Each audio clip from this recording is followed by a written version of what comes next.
ध्यान मूलम गुरुर्मूर्ति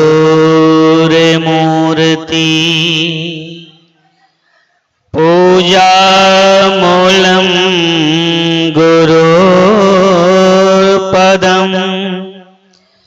मंत्र मूलम गुरुर्वाक्यम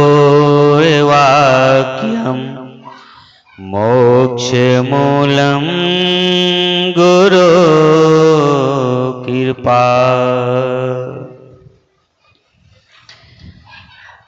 व्यवहारिक और आध्यात्मिक प्रबल प्रेरणा स्रोत परमाराध्य सद्गुरुदेव जी, पूजनीय संत समाज, देव और देवियों,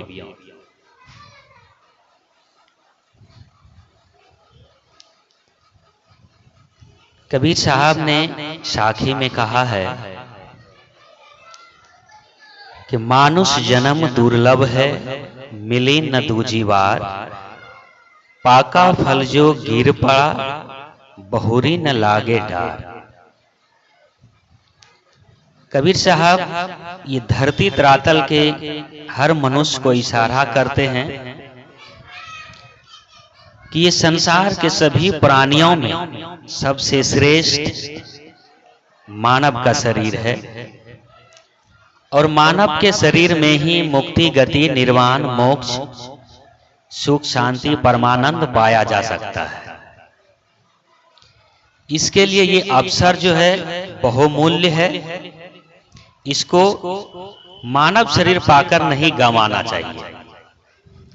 इसलिए कहा कि जैसे एक वृक्ष का फल जब पक जाता है, अब पकने के बाद वो गिर जाता है तो दोबारा उस वृक्ष में नहीं जुटता है। इसी तरह यदि हम लोग ऐसे मानव रूपी शरीर पाकर यदि आत्म कल्याण नहीं किए, अपना मुक्ति, गति का साधन, निर्वाण, मोक्ष का यदि कल्याण नहीं किए, यदि इस आत्म का कल्याण नहीं किए, तो फिर ये शरीर दोबारा मिलेगा कि नहीं मिलेगा इसका कोई गारंटी नहीं। क्योंकि कहा है कि जैसी चाह रहता है वैसा ही राह होता है।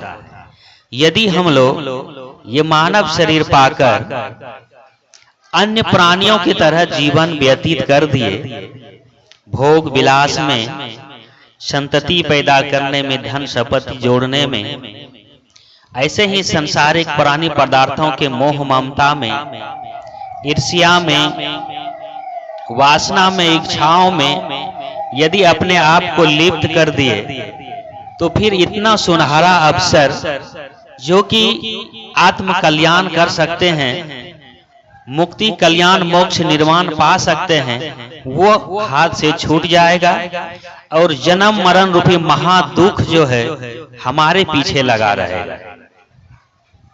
इसलिए कहा कि मानुष जन्म दुर्लभ है। ये जो दुर्लभ का मतलब होता है कि बहुत कठिन से ये मानव शरीर मिलता है। इसके लिए ये जो समय है, मानव का तन जो मिला है, अपने उद्धार के लिए लगाएं, ताकि दोबारा हमको ये जन्म मरण रूपी चक्कर में नहीं रहना पड़े। ये जो दुख रूपी संसार रूपी जो भवसागर है, इसमें दोबारा नहीं आना पड़े।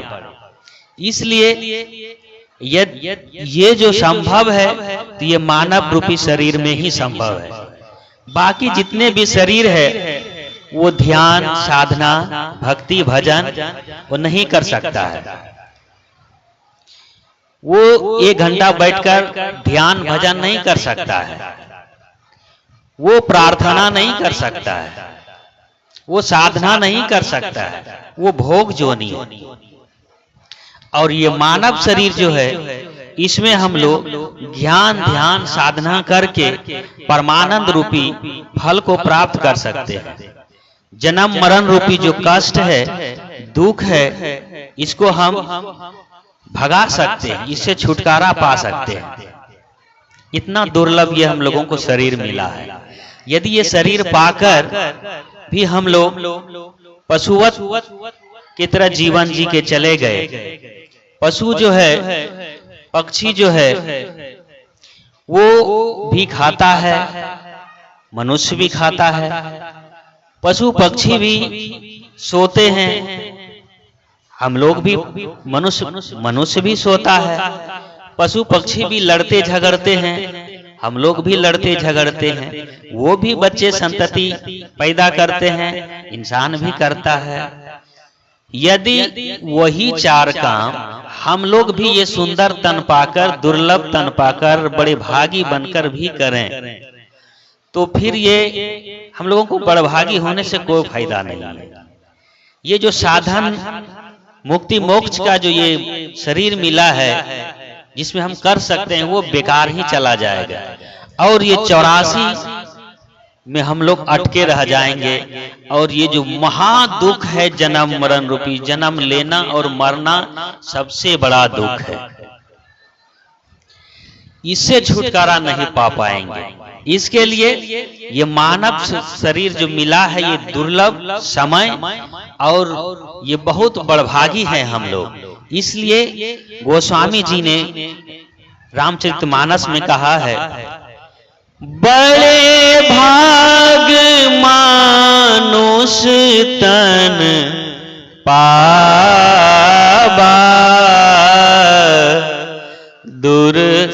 सुर दुर्लभ शत ग्रंथानि गावा। कहा है कि ये जो मनुष्य शरीर है बड़े भाग से मिला है, ये देवताओं को भी दुर्लभ है। जितने भी वेद शास्त्र आगम निगम है, सबों ने कहा है कि ये मानव शरीर जो है बड़भागी है। तो हम लोग अपने हृदय पर हाथ रख कर देखिए कि हम लोग कितने बड़भागी हैं। क्या बड़भागी की तरह काम करते हैं? क्या उस ओर हम लोगों का झुकाव है?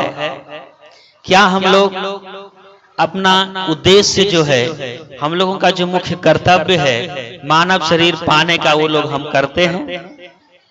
नहीं करते हैं। हम लोग पशु पक्षी की तरह जीवन बिता देते हैं, खाने में, सोने में, लड़ने में, झगड़ने में।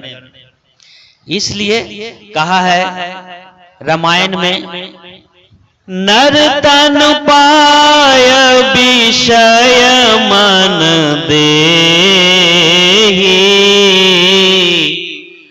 पलटी सुधाते 60 20 लेहि। कहा था कि ये नर्तन पाकर जो विषय वासनाओं में, भोग विलास में, काम क्रोध लोभ में, संसारिक प्राणी पदार्थों में जो बिता देता है, वो महामूर्ख है, वहां अभागा है, जो कि अमृत का प्याला को पलटाकर विष के प्याला को ग्रहण करता है। क्योंकि ये मानव तन का जो फल है वो विषय भोग नहीं है। जैसे ये जो प्राणी है, मनुष्य है, खाना नहीं खाएगा तो बीमार हो जाएगा, नहीं सोएगा तो भी बीमार होएगा, ज्यादा सोएगा तो भी बीमार हो जाएगा। और भी जितने प्रक्रिया है वो प्रकृतिक दत्त है। लेकिन विषय भोग जो है, काम वासना जो है, ये नहीं भी करेगा तो भी ये जी सकता है, उसके बिना इसका कुछ नहीं बिगड़ता है। काम क्रोध लोभ मोह ये जितने भी है, ये मन की विकार है। इसके लिए सत्संग में आकर ये सारी मार्ग को जानकर, सदगुरु के शरणों में आकर ही हम लोग ये सब जान पाएंगे। और जितने भी गम से गम मतलब मार्ग है वो सत्संग में मिलेगा। और यही सबसे प्रार्थना और अनुरोध है कि सब मिलकर सत्संग में आए और सदगुरु के शरणों में लगकर अपना ये मनुष्य जो मिला है इसको अपना उद्देश्य में मुक्ति कल्याण निर्वाण पाने में लगाएं। इसी के साथ मैं अपनी वाणी को विराम देता हूँ। बोलिए प्रेम से श्री सद्गुरुदेव की।